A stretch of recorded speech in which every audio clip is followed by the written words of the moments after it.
नमस्कार, बहुत स्वागत आपका। मैं हूं आपके साथ मनूरा सक्सेना। जिसका डर था वही हुआ। सऊदी यूएई के बीच वही खून की नदियां।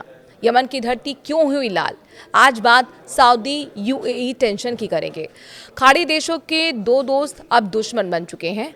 गल्फ देशों में सऊदी अरब और यूएई यानी कि संयुक्त अरब अमीरात दो मजबूत पिलर रहे हैं। खाड़ी देशों पर आने वाले संकट में ये दोनों देश आपस में हाथ मिलाकर ढाल बनते नजर आए हैं। पर अब इस दोस्ती को नजर लग गई है। जी हाँ, यमन की धरती एक बार फिर खून से लाल हो गई है। जो डर सालों से मन में था वही अब हकीकत बन चुका है। सऊदी अरब और संयुक्त अरब अमीरात जैसे दो बड़े गल्फ देश जो कभी यमन में साथ मिलकर लड़ते थे, अब आपस में ही भिड़ गए हैं।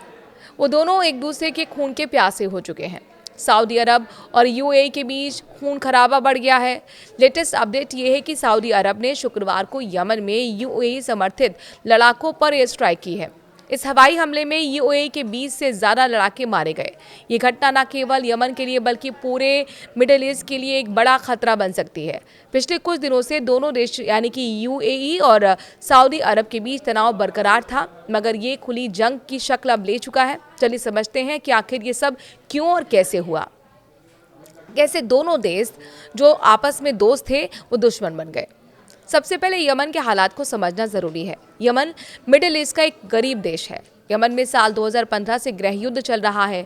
यहाँ हूती विद्रोहियों ने सरकार के खिलाफ बगावत की थी। ये हूती विद्रोही वही हैं जो ईरान के समर्थन से लड़ते हैं।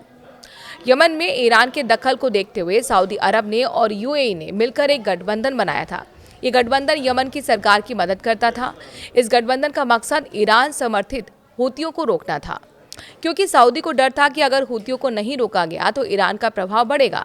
यही कारण है कि दोनों देशों ने मिलकर हवाई हमले किए, सैनिक भेजे और यमन के दक्षिणी हिस्से को नियंत्रित किया। यमन में काफ़ी समय से दोनों देशों की सेना साथ में थी, मगर समय के साथ चीज़ें बदलने लगी। उनके बीच मतभेद उभरने लगे, दोनों की प्रायोरिटी बदलने लगी।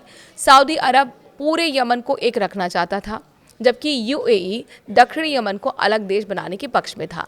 लिहाजा यूएई ने साउदर्न ट्रांजिशनल काउंसिल नाम के एक ग्रुप को समर्थन दिया जो दक्षिणी यमन की आज़ादी चाहता है। एसटीसी यानी कि संगठन की जो हम बात कर रहे हैं, इसके लड़ाके यूएई से हथियार और ट्रेनिंग लेते हैं। इसके अलावा सऊदी और यूएई के बीच बादशाहत की भी एक अलग जंग वाली कहानी है। बहरहाल पिछले कुछ महीनों से दोनों देशों के बीच झगड़ा बढ़ता जा रहा था। सऊदी अरब को लगता था कि यूएई यमन में अपनी अलग सत्ता कायम करने की कोशिश कर रहा है, खासकर हद्रामौत प्रांत में। ये यमन का सबसे बड़ा इलाका है और सऊदी सीमा से लगा हुआ है। यहाँ एसटीसी के लड़ाकों ने कब्जा कर रखा था। सऊदी ने यूएई को चेतावनी दी थी कि वो अपने सैनिकों को यमन से हटाए और एसटीसी को सपोर्ट बंद करे, लेकिन यूएई ने इसे नज़रअंदाज कर दिया। आखिरकार सऊदी अरब ने अल्टीमेटम दे दिया यूएई को 24 घंटे में अपने सैनिक हटाने के। जब ऐसा नहीं हुआ तो सऊदी ने कार्रवाई शुरू कर दी।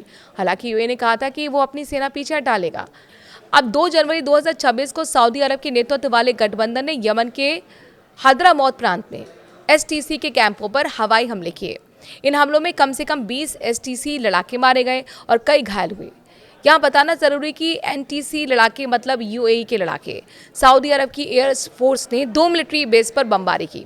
इससे पहले 30 दिसंबर को सऊदी ने मुकल्ला पोर्ट पर जरूर हमला किया था, जहां पर यूएई से हथियारों से लदे हुए 2 जहाज आए थे और असल में दोनों देशों के बीच टेंशन की शुरुआत वहीं से हुई थी। तब सऊदी ने दावा किया कि ये जहाज एसटीसी को हथियार दे रहे थे, जो गठबंधन के नियमों के खिलाफ है। इन हमलों में एसटीसी के कई वाहन और कैंप तबाह हो गए। यूएई समर्थित एसटीसी ने इसे युद्ध की घोषणा बताया, कहा कि वो सऊदी समर्थित फोर्सेस से लड़ेंगे। एसटीसी ने आरोप लगाया कि सऊदी मुस्लिम ब्रदरहुड, अल-कायदा और हूतियों के साथ मिलकर हमला कर रहा है। आप पॉइंट्स में जानिए कि यमन में अभी क्या हुआ। यमन में शुक्रवार को हवाई हमलों में 20 लोग मारे गए। यह हवाई हमला सऊदी अरब के नेतृत्व वाले गठबंधन यूएई ने समर्थित अलगाववादियों पर किया था।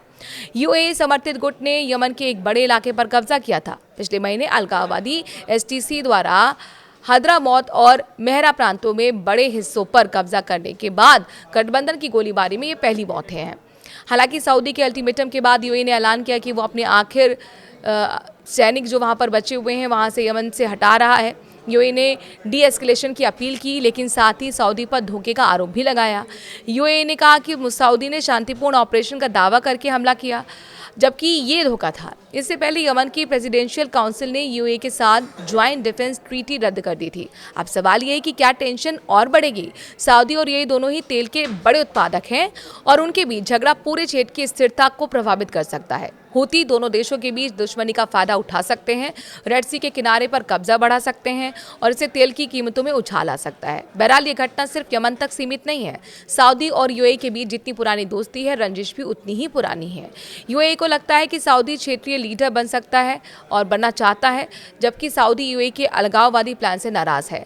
दोनों देश एक दूसरे को अब शक की निगाह से देखते हैं। दोनों के बीच बादशाहत की जंग शुरू हो चुकी है। यही कारण है कि दोनों देशों के समर्थक अब सोशल मीडिया पर भी एक दूसरे के खिलाफ जंग लड़ रहे हैं। इस बीच यमन के लोग पहले ही युद्ध से त्रस्त हैं, लाखों लोग भुखमरी का शिकार हैं और अब ये नई जंग उन्हें और मुश्किल में डाल सकती है। कहीं ऐसा ना हो कि यमन में सऊदी और यूएई की लड़ाई का फायदा हूतियों को मिल जाए।